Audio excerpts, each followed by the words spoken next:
Welcome to How Do You Keep Well, the podcast that explores the diverse dimensions of well-being and guides you on your journey to living life well. I'm your host, Jaye. Thank you for taking time to tune in today. I believe discussing and exploring topics related to well-being can lead to transformative changes in us as individuals as well as our communities. It can empower us all to make positive choices.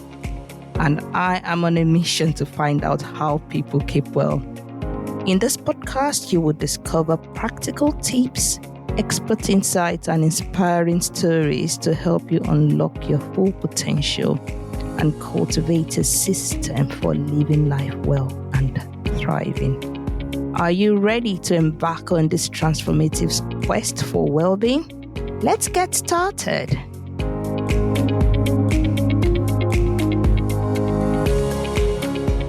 Welcome to another exciting episode of How Do You Keep Well? I'm your host, Jaye, and on this journey of self-discovery and growth, we would explore the vast realm of well-being. How do you keep well? That's the question burning in my mind, and I'm sure you're curious too. Well, fear not, because I'm here to be your guide on this exhilarating quest to uncover the secrets of living life well.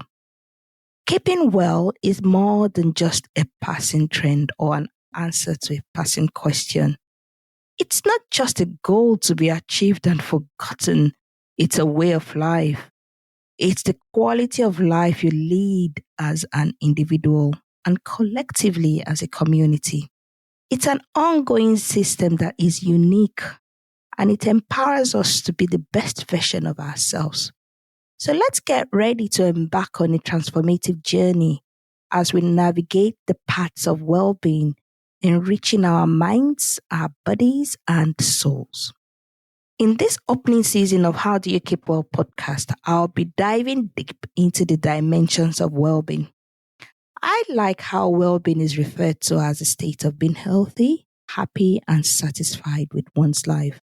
I know it encompasses various dimensions of life, including our physical, emotional, social, intellectual, and spiritual aspects. Well-being is not just the absence of illness or distress, but it is a continuous state of positive functioning and optimal health. It is often associated with feelings of contentment, purpose, and meaning in life, as well as positive relationship with others and a sense of accomplishment and personal growth. Achieving and maintaining well-being requires attention to all these aspects of our lives. And each of these dimensions play a vital role in shaping our overall well-being. Together, we would explore all of these and find new ways to enhance our lives. For this episode, we will talk about three aspects of well-being: our well-being at work, our physical well-being, and emotional well-being. I'll be exploring what to look out for in a workplace well-being program. Also get you to start thinking outside the box when it comes to physical well-being, and also questions for you to reflect on to gauge where you are with your emotional well-being. Are you ready? Well, let's dive right in. Our well-being at work stands tall as one of the major pillars of overall well-being. We all wear many hats and juggle various responsibilities, and work takes up a significant portion of our lives. In fact, the average person spends about a third of their lifetime at work. Work takes many forms and meanings, and it can range from traditional employment in physical locations or virtual locations, all the way to caring responsibilities for loved ones. And some people juggle all of these together. Work in all its different forms can significantly impact our overall well-being. It's time we acknowledge the importance of work well-being in our lives. Let's talk about what you should look for in a work well-being program, particularly for those in the traditional setting of working from home or from an office or from any other location. First and foremost, consider the physical well-being initiatives. Does your workplace offer access to fitness facilities?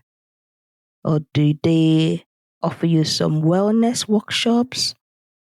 Or do they actually encourage you to take regular breaks? Now, if it does, have you actually taken time to explore all of these options and use them?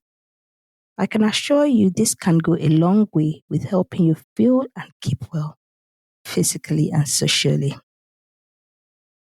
Next, focus on mental health support. A good work well-being program should prioritize your mental health. They should be able to offer you counseling services or perhaps some stress management workshops and ways to reduce work-related stress.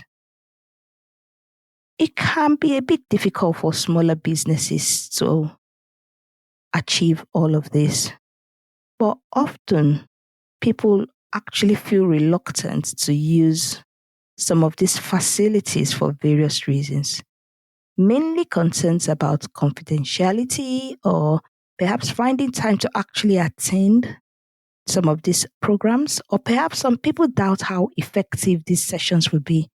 Why not give it a try anyway? In the well-being conversations is also a scheme being encouraged with designated managers in most workplaces. This should really be a safe place to discuss you as an individual and how you're coping. Find out if there is one at your place of work. Some organizations have an employee assistance program, and they are crucial for providing confidential support for personal and work-related issues. Make use of this if available. A work well-being program should ideally be placing emphasis on activities that encourages your personal and professional growth. And this is where social connection, team building activities, flexible working arrangements, inclusivity, and diversity all come in to make it a positive, thriving work environment. A place where your hard work is recognized, where you feel seen psychologically and heard as an individual, and part of the team will boost your morale and overall well being. Remember, we spend a lot of working hours. So, why not, if you have these facilities, make use of them? They do make a difference to you both at work and at home. Now, finally, feedback and communication are two-way streets. Look for workplaces that encourage open communication and feedback between employees and management without fear of judgment or reprisal. A work environment that values your happiness, success, and contribution is golden. To unlock the full potential of your workplace well-being program this week, ask yourself, awareness. Are you aware of the fantastic well-being offers available at your workplace? These are all dedicated to promoting your health and overall well-being. Seize these opportunities to enhance your physical, mental, and spiritual well-being. Now, why not be the change maker or a well-being champion yourself if you feel that your workplace could do more for your well-being? Don't wait for change to happen. Become the catalyst. Be the advocate for better initiatives and foster a culture of well-being in your workplace. Even amidst challenging circumstances, it is possible for you as an individual to create avenues for social connection and support for your work colleagues. And this can make a significant difference to someone's life, especially during tough times. Remember, well-being is also about what you bring into your community. I have had friends, work friends, who have made a difference to my working life. And recently I was reading about work best friends. Do you have a work best friend, or are you want to reduce that mix between work and friendship? Well, I can assure you having a work friend can go a long way to making your time at work special. And if you're an employer, investing in your employees' well-being, you would definitely reap the benefits. Now, consider some of these factors in your work well-being program, and it can revolutionize your workplace. When you prioritize your workers' well-being, it can lead to a positive and thriving environment. Your employees feel satisfied, the productivity increases, and you can enhance your employee engagement and loyalty. Why not take the first step today in transforming your workplace into a haven of well-being? Together, we can cultivate a thriving and balanced existence for all. Next, I will dive into the multifaceted world of physical well-being. To start with, it's essential for us to understand that well-being isn't solely about exercising more and eating healthy, even though these play crucial roles. And when I speak to different people, I often hear their frustrations with being constantly urged to exercise more, especially when they face challenges like bad backs or knee problems or fatigue. Physical well being is not just about physical activities or exercises, it's about getting into a rhythm of activities that you enjoy, activities that promote a healthy and active lifestyle. The main idea here is actually incorporating a mix of these activities into your routine in order to achieve maximal benefits. Doing something is better than nothing at all. A routine you develop and manage to sustain can have a positive impact on your overall physical health and well being. We all know about physical exercises and their benefits. We will talk about this in more details in another episode. But activities such as regular aerobic exercises, running, jogging, walking, swimming can help with your circulation and boost your mental health. Strengthening exercises like lifting weights, gardening, or lifting your shopping can actually build your muscle and bone strength and increase your lifespan. Balancing exercises would help to stop you from falling. Stretching or flexibility exercise. I love doing Pilates. And one day I might get my Pilates teacher to come on my podcast. But these stretching and flexibility exercises help to reduce muscle tension. And there's a number of recreational or outdoor activities which are also fantastic for your physical well-being. But remember, physical well-being encompasses physical activities and a lot more. Trust me, a number of these are easily achievable. We just need to be intentional about it. So, how do you keep physically well? Let's explore some proactive way to maintain your well-being. First and foremost, relaxation exercises. Yes, I use those two words together, relax and exercise. It's a form of physical well-being, can work, and it works wonders. It helps with relieving stress. A simple breathing exercise can make a world of difference in your overall well-being. Speaking of rest, getting enough good quality sleep is crucial for rejuvenating both your body, your mind, and your spirits.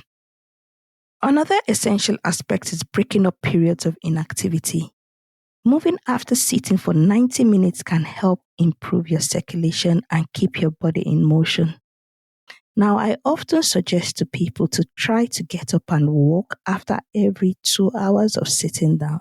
And this is something that can be easily done, especially if you work from home. Also, learning to sit back in your chair and relax your shoulders down makes a whole load of difference. Now, this is another point I like talking about: looking up at the sky. Whether it's during the day or at night, can have a profound impact on our well-being. There is a growing body of scientific evidence that suggests spending time observing the sky can offer numerous physical, mental, and emotional benefits.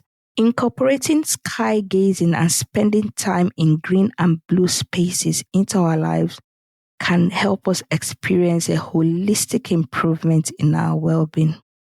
I suggest to people try looking up when taking a walk or sitting in the car, of course, as a passenger. Why not try changing your screensaver to incorporate some natural elements as well? It doesn't end there. Taking a proactive approach to your health means attending screening tests, doing your medical checkups, preventive measures, powerful tools for helping you stay ahead of any potential health issues. Remember once again, your physical well being isn't just exercise and diet, it's also about finding time to rest and recalibrate. Embrace some relaxation techniques that you can use daily. Deep breathing, listening to soothing music, meditation, or mindfulness to create moments of serenity in your daily life. Cultivate a positive mindset and visualize your growth and progress. Finally, for today, let's take a look at your emotional and mental well being. I have combined those two together because they are closely linked. I feel your emotional and mental well being is about feeling good, it's about living happy and being healthy emotionally, and also having a meaningful life. This may sometimes look unachievable consistently due to factors that are out of our control. But really, it's about taking small steps daily, and these would help to make the difference. It's not just firefighting all the time. We can aim to enter a place of rest from within. Firstly, by recognizing that we are emotional beings. And then, secondly, understand it is natural to feel emotions. And finally, let go. Let go. Letting go of some emotions can actually give us clarity. Here's a little secret to cultivating a balanced emotional well being. It's not abnormal to be emotional. Expressing your feelings without any shame. It's unique to you. It's liberating. I have coined a new term for this, emotionality. To feel emotionally well, here are some suggestions I have. Try connecting with others, either intentionally by meeting up with people or perhaps making contact with old friends once again. You know what? Even if you're an introvert like me, yes, I'm an introvert, you can still feel connected to people from within. And one of the ways I have learned to do this is through the loving kindness meditation. And we will talk about this again in another episode. You will still get all the benefits of connecting because connection is a subjective feeling. You can connect with nature. I love hugging trees. It's such an incredible experience. Honestly, you should try it. And another way of connecting is connecting deeply with your spirituality. Embrace forgiveness, both for yourself and others. Keep learning. Pay attention to the present moment. Take notice of what's happening right now and here. Don't get lost in the future and future worries or anxieties or fears. And don't forget the joy of giving, the joy of generosity. We will be learning how others do this in the real world in subsequent episodes. Now, to help you reflect a bit better or a bit deeper on emotional well-being, ask yourself some simple questions and it would help you gauge where you are. How are you feeling today? Honestly, how are you really feeling? Well, how do you want to feel or what do you want to feel? Have you had a chance to connect with others today socially? Have you learned anything new this week? Did you notice when worries started to creep in today? Remember, your emotional and mental well-being is essential. And with a few simple steps you can take, you can nurture a happier and healthier you. We will embark on this journey together, discovering ways to keep emotionally well and living our best lives. Stay tuned for more amazing insights and tips to boost your well-being. Whoa, that's it for today. Thank you for taking time to listen to today's episode. We've talked about your well-being from the perspectives of your work well-being, physical and emotional aspects as well. I hope you've gained some valuable insights and practical tools to elevate your well-being. Remember, well-being is not a destination. It's an ongoing journey of self-discovery and self-care. Stay tuned for some more thought-provoking discussions in our next episode. Together, we can cultivate a thriving and balanced existence. I want to express my heartfelt gratitude to all our listeners and guests who have joined us on this enriching journey. Your presence has made this podcast truly special. Remember, it's never too late to prioritize your well-being. And you're not alone on this path to living life well. I'll be right here, cheering you on every step of the way. And I'm thrilled to have you here with me on this adventure. Be kind to yourself and remember it's okay to seek help and support when needed. Your well-being is a precious gift. Investing in it will not only enrich your life, but also empower you to be a positive force in the world. So buckle up, hit that subscribe button, and get ready to unlock the secrets to a thriving life. Keep exploring, keep growing, and keep on keeping well. Until next time, this is Jaye signing off. Take care and live life well. Bye.